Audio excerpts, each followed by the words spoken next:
Hi everyone, welcome to day 2 of your challenge. I am Lindsay McGuan and I'm back today to do a little bit of yoga with you that has to do with self-care and self-love. So today, I think this is one of the most perfect days, topic-wise, to relate with yoga because self-care is a huge component of yoga.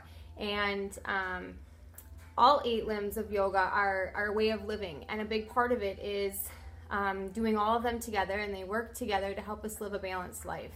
And it all begins with taking care of ourselves. So 2 of the 8 limbs of yoga are called yamas and niyamas, and they're basically yoga's foundation, kind of like guidelines to help us live a healthier, joyful life. And all the practices are, all the yamas and niyamas are, they're a practice for a lifetime. And they just help us understand aspects of our true nature, of our inner star, and how to harmonize them with the universe around us so we can just be more balanced. So one yama is, and it's often thought as the most important yama, is called ahimsa.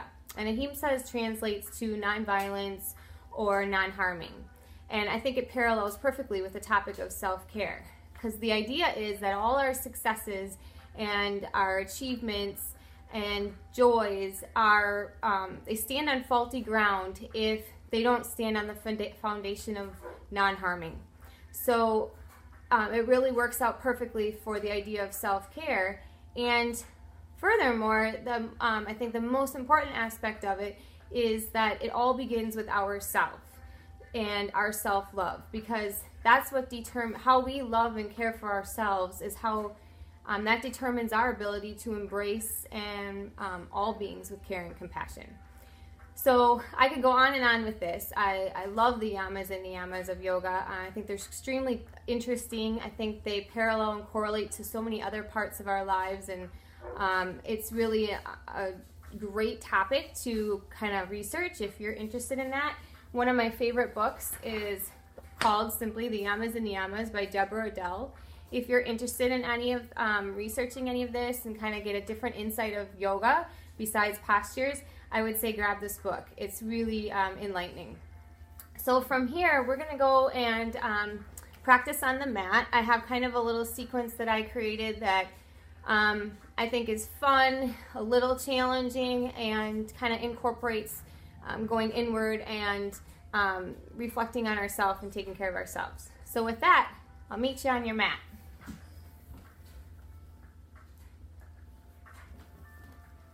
So we'll start out just in a seated position, and we're going to just breathe a little bit. I'm going to get the chair out of the way here. So we'll kind of, we're just going to start with some breathing to equalize out our inhales and exhales. So we start with the 3-part breath. So what that means is you're going to inhale counting to 3 as you expand, and exhale counting to 3. And as we start to do this, if you feel a different number, a different count works best for your breath at this time, go ahead and pick whatever number works well with you. If it's a 4-count breath or a 6-count breath, just listen to your body and see where you're at. So we'll begin with an inhale, 2, 3, 4. Exhale, 2, 3, 4. Inhale, 2, 3, 4. Exhale, 2, 3, 4. Maybe you want to change to a 6-count breath. Inhale, 2, 3, 4, 5, 6. Exhale, 2, 3, 4, 5, 6. We'll do it again. Inhale, 2, 3, 4, 5, 6. Exhale, 2, 3, 4, 5, 6. And then from here, I would invite you to bring your hands to prayer center and create an intention for today's practice of doing this work with observation, but no judgment. No judgment of yourself, of your body, what you can do, what you can't do, what you look like.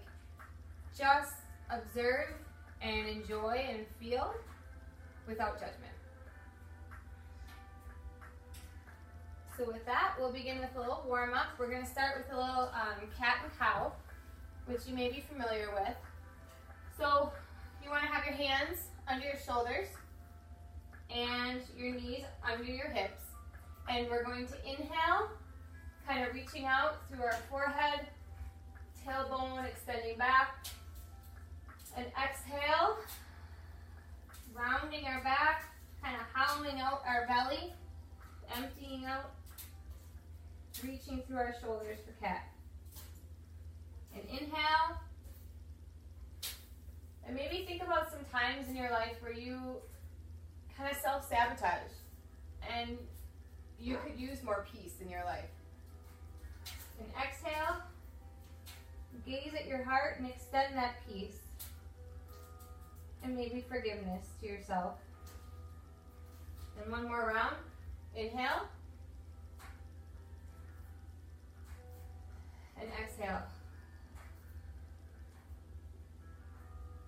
And then from here, we'll curl our toes and lift up into our downward dog.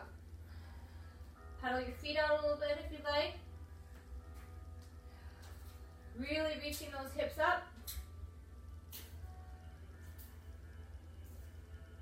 And then look forward, step your feet to your hands. Inhale, halfway lift. Exhale, forward fold. Root to rise up.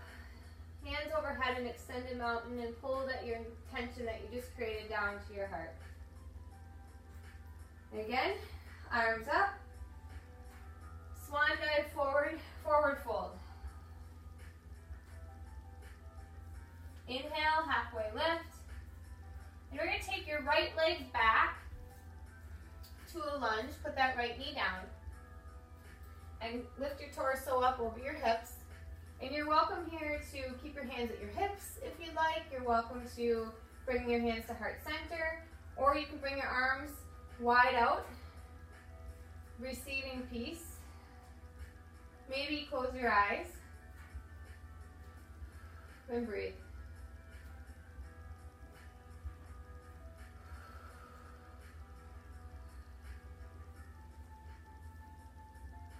Bring your hands forward, lift your knee up, bring your leg back into downward dog.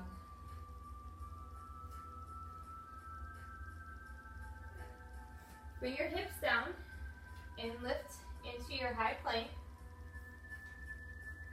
And then slowly come on down and come up to a low cobra.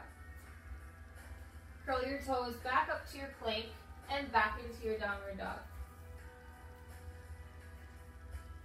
And now bring your right leg forward. Your left leg is back. Bring your left knee down into your lunge. And your torso up. And again, this time you can choose what you want to do with your arms and hands.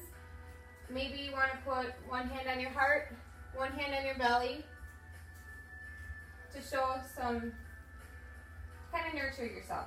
Nurture your inner child.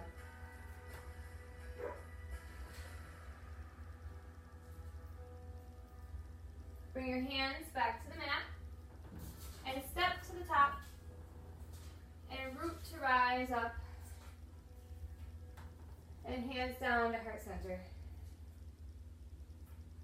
Now you're going to come, sink your hips back like you're sitting in a chair and come into your chair pose. You want to make sure your knees don't go way above your, past your big toes. You really want to be leaning back with your hips. And this can be a difficult pose. It can be hard work, just like it's hard work to have peace and harmony for our own selves sometimes. Your arms, you can lift them up if you'd like. They can come back to your side, your hips, heart center, whatever feels best in your body. And breathe.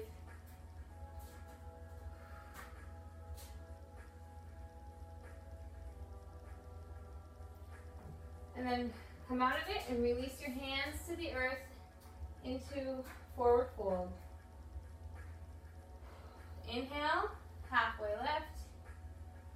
And then bring your left foot back into, we're going to do a crescent lunge, so your knee is going to stay off the ground now. Bring your hands to your hips. Be stable. Watch your knee, that it's not jutting in or too far over your ankle. You want it over your ankle directly, and you should be able to see your big toe. If you'd like, you can bring your arms up and just have your pointer fingers up. Crescent lunge. And feel your strength. Embrace it. And release, hands down to the mat, leg back for downward dog. Come forward to plank, lower, chaturanga, cobra or upward dog, downward facing dog. And this time we'll bring our left leg forward, keep our right leg back, come up to our high lunge. Watch your knee. You should be up on the balls of your toes in the back. You see, and then arms up, you can put them in your kind of mudra. I don't know if you can see that. My poor dog is barking downstairs. Oh.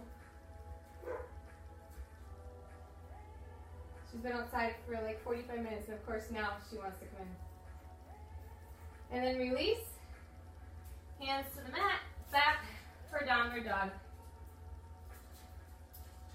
Lift your right leg for three-legged dog, keeping your hips forward in a line.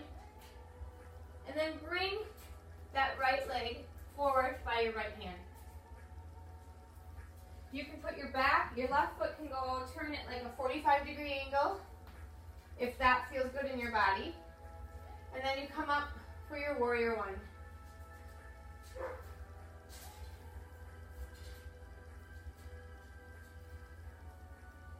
Breathe. Release. Hands back to the mat. Bring your right foot back to plank. And send your hips up for downward dog. Lift your left leg. Bring it forward, stepping it next to your left hand. Right foot down, but 45-degree angle, hips forward, up for your warrior one.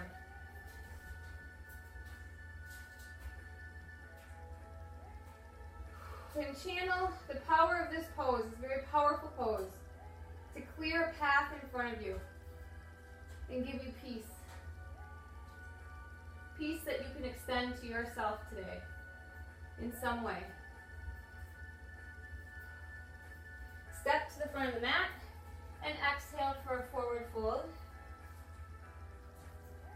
And come down onto your knees. Knees wide, big toes together, child's pose.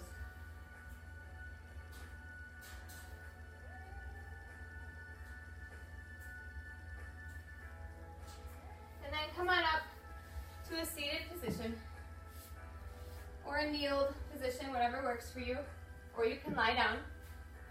And I invite you to close your eyes, bow your head and gaze within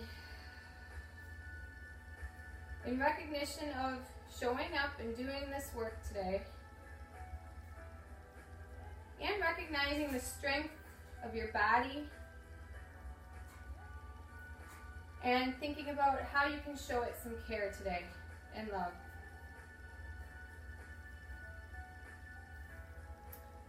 Thank you everyone for joining me on your day 2. From my heart to yours, namaste.